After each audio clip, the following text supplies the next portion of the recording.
Hello and welcome, everyone. This is Platform Academy. This time we're at Academy session number 22. Today we'll be speaking about what's new in the Now platform for the Tokyo release. I'm very excited y'all decided to join us. My name is Lisa Hohenstein. I'm an outbound product manager for workflow automation and Now platform in general. I've been working with the Now platform for over 6 years now, and I've been working at ServiceNow for about 3.5. Today, I have the pleasure to be joined by my wonderful colleague, Paige Duffy. Please give a quick introduction to yourself. Thank you. So I'm Paige Duffy, as Lisa said. I'm a product success manager at ServiceNow. I've been at ServiceNow for about 3 months, so I'm still the newbie. But I've been in the ServiceNow ecosystem for about 12 years. So yeah, you're not a newbie. You're everything but a newbie. And we also have our lovely colleague Kiernan in the background. He helps us cover chat a bit and just is here for moral support. Thank you so much for joining, Kiernan. A small spoiler for everyone who's here already. Be sure to sign up for the next session. I will put up the events as soon as possible, because our next session is with Kiernan, and he will take you through what's new in the Tokyo release for App Engine. So be sure to follow the community post that covers all of the sessions for the Platform Academy so that you don't miss that. All right, before we get started, same as in our previous new release updates, we'd like to ask you some questions about your upgrades. So I will start the first poll right now, and I hope to see some numbers. So questions we would like to know which release your prod instance currently is on, how often you upgrade, and then how long the actual upgrade process is for you. So this is not specifically how long it takes from release date until you upgrade, but we want to know how long once you start the actual upgrade process. Please put your questions that you may have today in the Q&A panel. We'll have a bit of time at the end of the session to address topic-related questions, but we'll also pick up some of the questions during the session when they fit. If we don't get to answer your question live, we'd like to catch up and answer it on the community later. And then the second is we'd also love to hear your stories and experience with any of the products that we're talking about today. So if you what you feel about the enhancements we're presenting, let us know about that in chat. And we have a couple of questions, a couple of answers for our poll coming in. I love to see that the majority is already on San Diego with their prod instance. That's really awesome. And the rest is on Rome. I love that you're keeping current, because that is how you get to use all the newest features. And about half are upgrading with every release. The other half is upgrading with every other. And then the upgrade process for the majority is somewhere between 2 and 6 weeks. So I'll share those results for a few and then dive into the first topic. Thank you so much. So as I said before, I am a product manager for workflow automation. So we first cover my favorite topics, and those are Flow Designer, Process Automation Designer, and not on the title slide, but still very interesting, Decision Builder. Flow Designer, for those who aren't using it yet, is our low-code way to automate your workflows. So it's been out for several years. It was actually introduced in Kingston, I think. And if you're not using it yet, you really should. We have had a couple of sessions in the past, so check out that list if you haven't seen those, on how to use Flow Designer, how to migrate, what are good use cases for Flow Designer. So I will encourage you to check those academies out. And the second big topic here is Process Automation Designer, which brings your flows and subflows together in cross-enterprise workflows and surfaces them to the agents, to the process workers, through a playbook, for example, in workspaces. Playbook is basically the visualization of those Process Automation Designer executions. And then third, Decision Builder allows you to decouple conditional logic from your workflows and scripts so that you can edit the decisions in an easy to use interface without having to republish flows every time. So some of the new things that we have in the Tokyo release here. Those who joined Jason Lefevre and me 2 weeks ago or watched the recording of the last Academy on YouTube will have seen these, but just to have everything in one place also, here are our improvements for pad and playbooks. In pad, we improved the right side config panel to now show general automation and experience properties. For example, under automation, you can now see which flow, subflow, or action is connected to the activity and click the button to get directly into to it.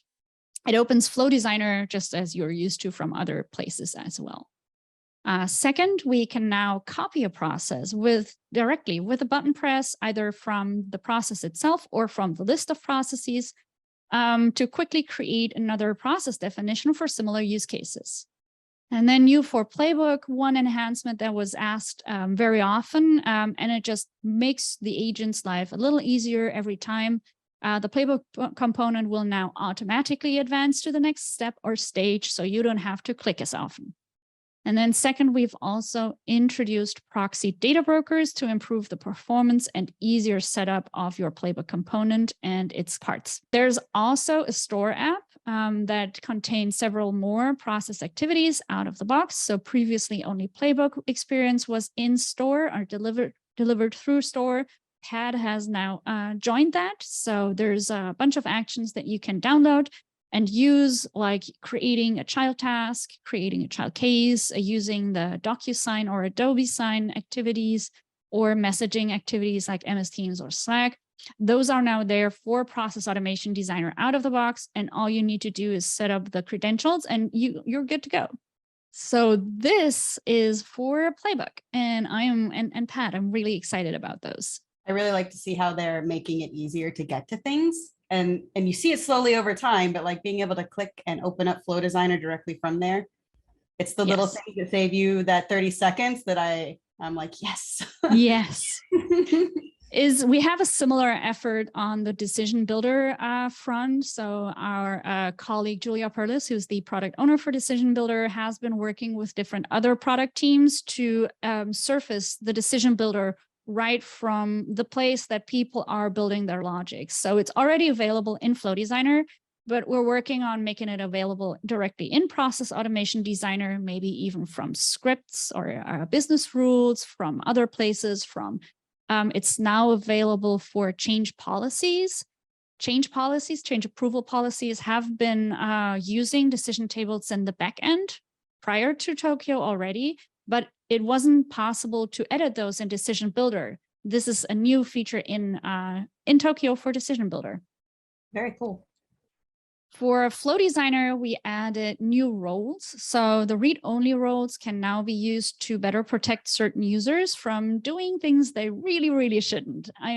There's always the possibility to work with access and content filtering, but sometimes you have process users who just need to take a look at a flow, need to know what it looks like. They don't need to edit it. So now there's a general role, or you can even get more specific to only give access to actions or flows or operations. More Flow Designer updates, flow diagramming. We did have a quick question. Are these read-only roles for Flow business stakeholder roles, I think is what they're trying to say? I'm guessing this is a question about licensing to figure out if assigning those read roles, if that incurs the license.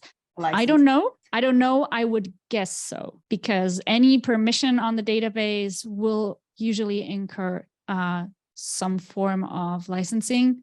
But when in doubt, speak with your account rep. They have to know. Coming back to flow diagramming. So flow diagramming is a new feature that was introduced in San Diego. It provides a flow chart view of flows. So it visualizes your flows instead of the linear view that we are used to. The generated flows are the same regardless where you create them, if it's in the linear view or flow diagramming, and you can swap back and forth. For many people, this graphic interface is helping them to understand the flow better. It makes it more intuitive to understand where if then else or parallel branches go to and where they rejoin. And you can also identify if a branch is maybe orphaned and the flow would never get to it. So flow diagramming does not quite yet support all of the functionality of the classic view, but we made some strides and some progress in closing the gap. So right now we added functions to set flow variables and also executing flows in parallel. Additionally, we have more triggers that are now supported, like inbound email, service catalog, SLA tasks, and we will cover the rest in future updates. So we're really working on making those completely, what's the word? To achieve parity. Yeah, yes. Yes. Oh, there's a note that starts with a P, not parallel. Yeah, I don't know. For me, visually, this is, I'm excited to see where they go with this, because it just does so much more for me visually than the original flow layout does. Yes, it is. It's the branches. The branches do it for me. And that you can just click the plus on any of those branches and lines and add new activities or logic is so nice. I don't know if anyone remembers workflow, but you couldn't do that. You had to like drag the box over and get it just right on the line. Yeah, and it had to be pixel perfect. Yes. Yeah. It had to be pixel perfect to the line to be blue so that it actually gets dropped where you want it to go. Or pick up the tiny arrow and pick the tiny arrow onto the mini dot. Yes, lovely. Yeah. We have a question from the audience about flows built in Flow Designer. They have not been show approvers in the stage renderer. So I believe stages have not yet been added to flow diagramming. I'm not sure if that answers the question or if there's one more step that I am missing here. So stages for catalog items, or generally flow stages, aren't there yet, but it's coming. The other update we have for Flow Designer here is more relevant if you are calling flows and subflows from other places through the Flow Runner API. It'll now allow you to use the quick method with other things in combination. And most importantly, you can now run it with roles or as user. So previously, if you ran a flow from script, then it would always run as system. So one of the use cases that I had previously before we got an out-of-the-box function for it in Virtual Agent is to run the script API for Flow Designer to trigger a flow from Virtual Agent. That could now be done as user or running with roles. So if a user is engaging with Virtual Agent, you could have this script run in the user context, this flow. Next up, Decision Builder. One update I already mentioned is that it now can be used to edit change policies, but we have another feature that I'm really more excited about, and it will be helping your citizen developers to get more engaged with Decision Builder. So a very new feature is that in Tokyo, you can now export a decision table into Excel and then import the crafted decisions from Excel again. So the process owner will create the scaffolding for the decision. It will they will determine the inputs, they will determine the criteria and the result columns, then export to Excel, and whoever owns that decision, whoever knows what are the thresholds, what are the conditions specifically, which are the people, whatever, they can change those in Excel and send it back to the owner and they can re-import. So if you have process owners, decision owners that aren't working with ServiceNow directly and aren't working in the platform, this is a very good option to include them and still use decisions in ServiceNow. Wow. Yes, that's cool. I can't tell you the number of times that the people have sent me in this spreadsheet and been like, here, this is totally everything you need to do the thing. And yeah. So being able to send them that template and then they send you back everything you need, that'll be cool. It is so helpful. I mean, for pro coders, we have another addition, and that is that the condition builder experience is now also available to define the logic. So I don't know if you remember the new condition component that we're using all over the place now. It's really useful. It's really nice to use. And you can also like save condition sets and reuse them. So this component will be super helpful. The only downside to that is if you have been using those advanced decisions and those advanced conditions, you cannot export that to Excel anymore. But it really depends on what the decision is and who owns them. All right, and my last slide for today, a very, very welcome usability improvement. If you are familiar with creating actions or custom actions yourself in Action Designer, the modal to pick a new step has been redesigned. It now has a search box. Yay!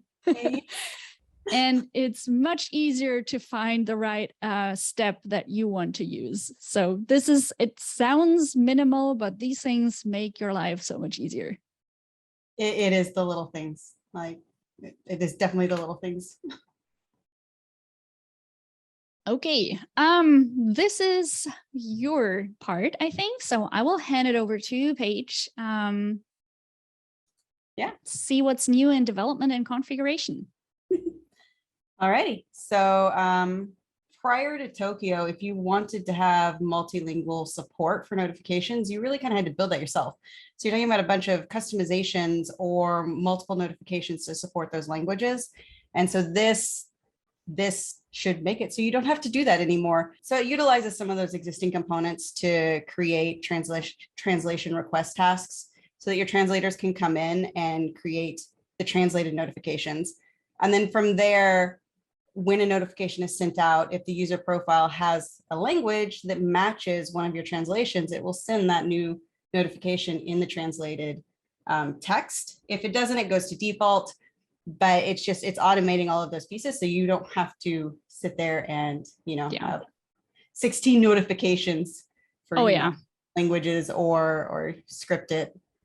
So yeah, there were a couple of ways that you could do that prior to this. I know that when I was a customer, our partner implemented this by using script includes and then running those script includes from the mail scripts. So it was a whole ordeal. You'd have to for every string that does not come from a field in the task or whatever the notification came for, you would have to wrap it in that function to call the script include to then translate the string. So I am very glad this is now a thing natively in the platform. I did forget to mention on this though, if you're a customer with dynamic translation, you don't necessarily have to have that manual translation piece. So it does apparently play really nicely with the dynamic translation to create those notifications for you. So that is amazing. One question we have in the chat, in the Q&A is, can notifications sent from Flow Designer also be translated? Yes and no. So it will not work for the send email action. So if you use the old version, the one that was there first, that won't be translated automatically. However, we want to encourage you to move away from that and use the send notification action instead. And that will call a notification that exists in your system notification table. And yes, those will be translated automatically with this feature. So another improvement to emails. We now support SMIME for inbound and outbound emails. So allowing you to add that industry standard encryption to your emails. That one's a short one. I mean, yes. It's what it is. It's a standard. We support it now. It's there. I feel like we did a lot of that with this version. Oh yeah. Standard. All right, so guided setups. So these were originally introduced years and years ago, but they were primarily in apps that ServiceNow was giving out. So if you get an app from ServiceNow, if you remember, you can walk through and it'll tell you how to do everything. But with Tokyo, we are actually introducing a guided setup builder, so you can build those yourself now for your own apps. And it just allows you to create those setups to instruct admins how to get your app up and running, do steps like configuring properties, creating records and whatnot. And then one thing to note, this is actually available through the store now for both Tokyo and San Diego. If you're in San Diego, you can still use it. That's awesome. That is one of the bigger advantages of the store releases is that we can publish content a lot more often because store releases are 4 times a year, not 2 times a year. And they can be available to previous versions as well. So you're not necessarily required to upgrade to use them. So no more, oh, sorry, there was a question. So no more guided tours. No, this does not take the place of guided tours. So guided setup, if you were to install a new app from the store right now, like a ServiceNow app, a guided setup would take you through how to set that app up. Whereas your guided tours are more of a user interface, user facing how to use the interface. So they are two different things. I can see this being useful in the App Engine side of the house. So imagine you're creating your custom apps from app templates and want to deploy those app templates to different departments who are using the same app, but with some customizations. Each of them will maybe have to go through a couple of steps, like set up some groups or assignment groups or roles or things like that. Those are instructions you can put into the guided setup to roll out with the app. It's usually like this one first time setup thing. Mm-hmm. Yeah, that would be really neat to pair along with the templates. So if any of you have ever used ATF, it can be a little difficult to set up the test, time consuming. So at Tokyo, we've released both AI test generation and Cloud Runner. This comes from an acquisition of a company called DotWalk. And so now that's been replatformed into the actual platform. So the first one, the ATF test generation, it's generating tests automatically through AI, and it reads the data in the table, and then it can generate an entire suite of regression tests for any table on the platform. Instead of that's awesome. Create each and every single one of those actions, you can just click a button and get 90%, if not 100% of your tests done for you. I do not like creating ATF tests. I was not a fan. The second new shiny is the Cloud Runner. So prior to Tokyo in Rome, we introduced headless tests through Docker, but it still required customers to actually set that up. And, they had a lot. It was difficult. We'll go with it was difficult. So in Tokyo, we've removed the technical hurdles and we're now running headless tests by providing the hosting service to execute those ourselves. So you can now run those tests, but you're not having to be the one to set up the image to do so. And this runs in the background. So ATF pre-Tokyo, without the headless, you had to basically click a button and sit there and wait. It was not a great user experience. If you did anything wrong in that time, your test would never go anywhere. So this allows it all to run in the background. You don't have to be involved.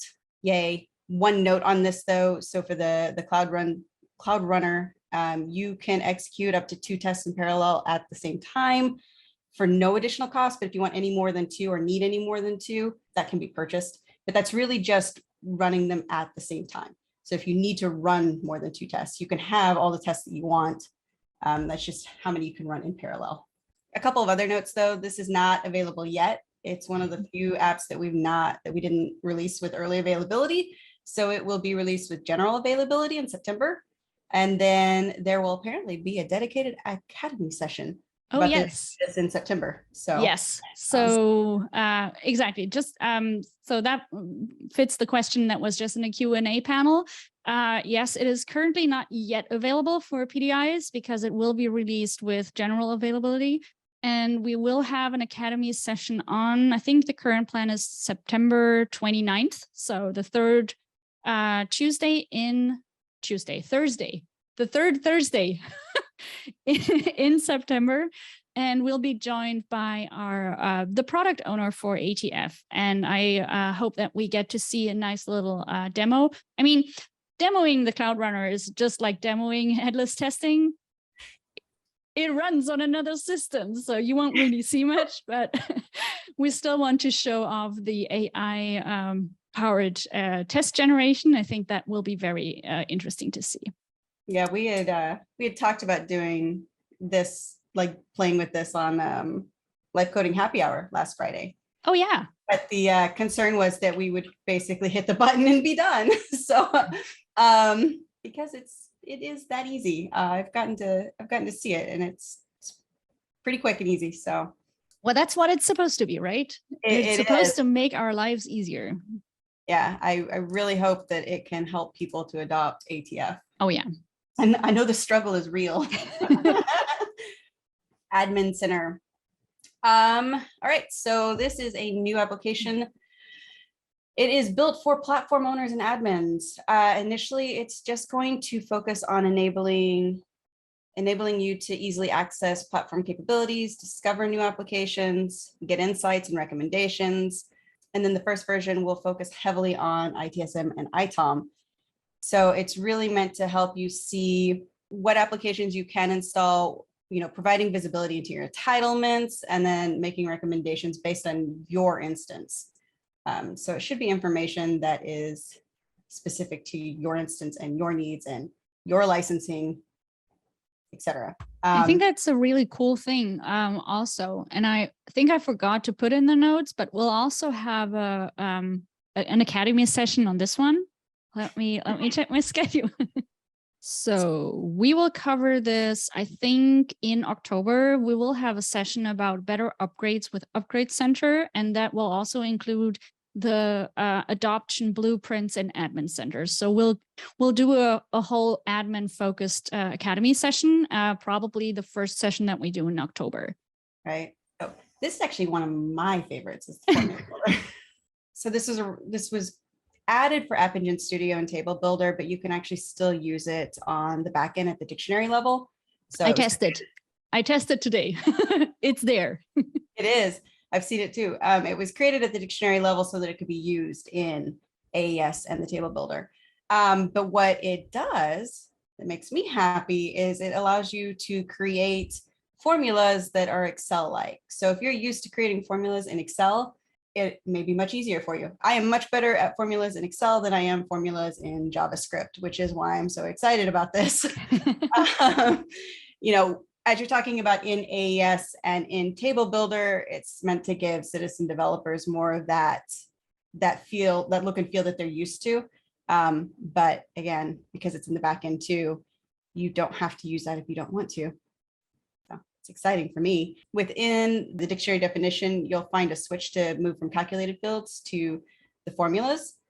And then there is a full list of the available functions in the docs. Yeah.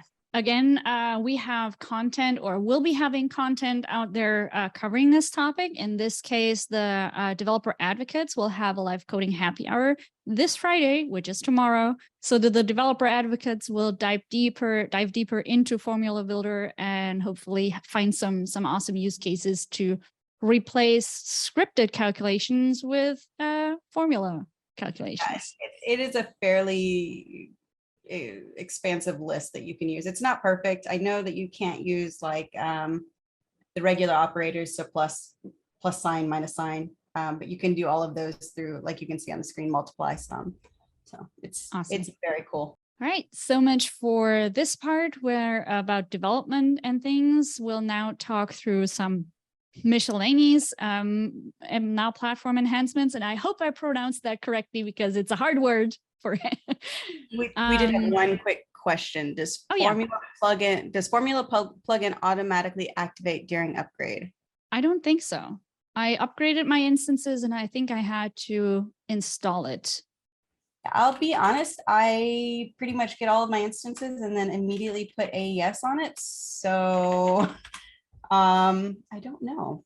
What I did notice, I had to activate it on its own. And then I noticed that it didn't show in AES until I also upgraded AES.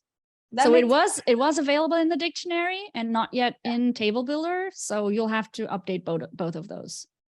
Now we will come into a few topics that are very specific, and a lot of them are similar to the SMIME support. So many of those that are coming there's a standard, we support it now. But this one is a little different. So there's a new plugin called Protected Tables, and that allows you to set very specific very specific protection on log tables. So event table or transaction log entries, push notifications, sys audit, and so on. So this is a new plugin to protect those from changes. This does go beyond ACLs, so which you know that from previous experience can be worked around with scripts. But lock protection provides the full trust into immutable tables on the admin panel. So there are a couple of tables that you never ever want somebody to change, and this is how you can do it now. Sys audit. Yeah, oh yeah. One more topic that was also covered by the developer advocates. So this Tuesday, there was a Curator Toolbox session. So if you're interested to dive deeper into data filtration, I encourage you to check out that link. So when it comes to data filtration, this is a security feature, obviously. This will complement ACLs, so access control lists, by adding declarative actions when to grant access based on groups, IP addresses, and more. This does not consider role or group inheritance, and that is by design. It's very specific. And there is also no scripting available for data filtration, again, on purpose. Check out the recording. The developer advocates had the product owner for this product on their show on Tuesday, so they go a lot deeper into detail about these things. But the cool thing about some of the cool things about this is that existing APIs like Glide Records can read will also check the data filtration rules if they exist. So yeah, I think the IP filtration would have been very handy in my past. Oh, yeah, right. You said so. You did that in the past, right? You filtered internal and external IPs. We had full-on IP restriction up, and part of that was to prevent people from accessing certain tables off campus or off network. So something like that would have allowed us to remove those restrictions a lot earlier. That sounds awesome. Yeah, I think this is a very good addition to the existing ACLs. Mm-hmm. This is it's a standard, we support it. IPv6, good morning, German. IPv6 is now also supported. So you may have some federal mandates or internal requirements to support IPv6 traffic. And now you can do that if you have IP address fields in your database, on your tables. You will have to talk to Now support to opt into this, but it is available now. One note, the old APIs are deprecated, but they're still functional. So you're not forced to upgrade, but it's recommended to upgrade to the new standard. Another one is SSIM, System for Cross-Identity Management, as I learned. This is a standardized way of defining users and group information via HTTP. So as a client, if a user is created or updated, ServiceNow will tell other systems like Workday, Zoom, or your CRM what the user is going to be, and it's going to be using a common user schema. All right, we have a question. I think this one is about the lock protection. So customers in the past had issues with PII data getting into sys audit tables and other system tables and required to delete that. Is there a possibility of changing those tables via support? Oh, that is a very good question. If personal data is getting into the audit and you protect those tables from changes, you cannot remove the personal data anymore. I can see that that can be a problem. I think that's a very good question. I want to take that and follow up. You don't have to protect those tables. The lock protection is an opt-in and not an opt-out. So you're not barred from using the system that you're using now to remove the personal data. But I could see that there needs to be some form of loophole for this kind of data. Really good question. Very good question. We have another improvement on the GraphQL front. GraphQL has been supported by ServiceNow for a few releases. We've now added a streaming directive to the Tokyo release to improve interaction time with the system. And it's no longer necessary to fetch the entire payload before displaying information. And this is a little better than the directive using the add defer. Upgrade plans. I touched upon upgrade plans shortly when talking about upcoming academies. Upgrade plans are there to make your upgrade lives easier and even quicker. And what this does is it helps to plan and manage the applications and customization when you upgrade. So for example, you upgrade your dev instance. You go and check all of the entries, all of the, what are they called, Paige? The skipped update records? Oh yes, the skipped update records. You go through all of the skipped upgrade records. It's upgrade records. I said update. Sorry. And if you go through them and decide what you want to do with them, if you go back to baseline or keep your customization, those decisions will now be saved to an upgrade plan. And this upgrade plan can then be built out on your instance, on your dev instance, and published to the app repository and be consumed on your test, UAT, and prod instance. So those are like simple scoped apps, and they can be published through the app repository and installed. So you don't have to do the same work 2, 3, 4 times. I think this is a really cool feature, and I'm excited to see how this works in real life. Me too, because I love talking about upgrades. You see how well it goes. Yes, and then the last big thing, again, there's a developer blog and a live coding happy hour going through this enhancement. So in the past, I think ES4, 3, an earlier version. An earlier version. An earlier version of this has been supported, but we are now supporting ECMAScript in a version that we call ECMAScript 2021. We will add to this in further future releases. It'll now support many of the modern features from ES 6, 7, and 12. Check the docs about the specifics or watch the recording of the live coding happy hour linked in this QR code and the link. There's also a blog article with all of the code snippets that Earl Duque was using in the live coding happy hour. This is currently opt-in via the app settings page on the SysApp table. So you decide per application if you want to allow these scripting options for your app, and it's for that scope only at that time. And that also means that this is currently only available for scoped apps, not global, but that is on the roadmap. So each application developer can decide for each of their application if they want to use this or not. So my second poll for this one is, I want to know which of the features we shared with you today are your favorite features. This is a multiple choice. Choose what you like. Which enhancements are most interesting to you? It's a very even field. Yeah, I would say, let's see. I love it. All of them getting picked. Yeah. Everybody likes everything. That's great. Job well done. Yeah. Achievement accomplished for this release. People like what we do. I love it. I think so. Let me see. So we have upgrade plans. We have ATF tests in the front, decision builder upgrades, flow designer updates. Those are the most liked ones. Before we head into our closing remarks, I have a last poll, and that is my Academy feedback poll. I'd love to hear from you how you liked this session. Was it short? Was it concise? Was it too long? Let us know. So if you have more platform questions, check out the previous Platform Academy sessions.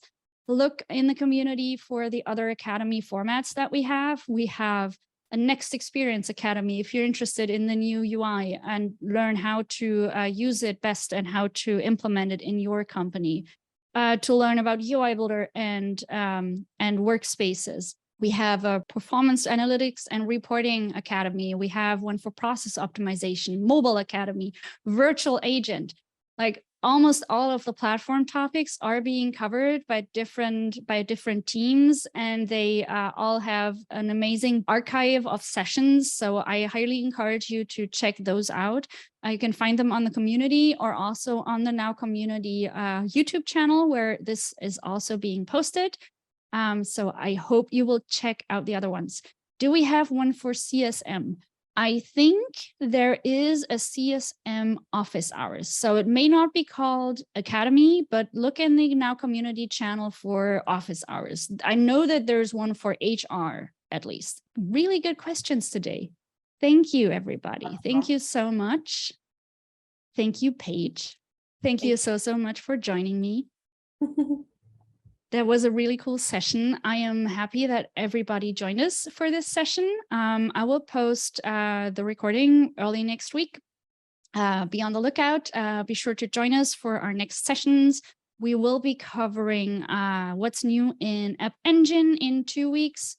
The session after will be about adoption services, a product that you may or may not have heard of yet. It's a very interesting topic.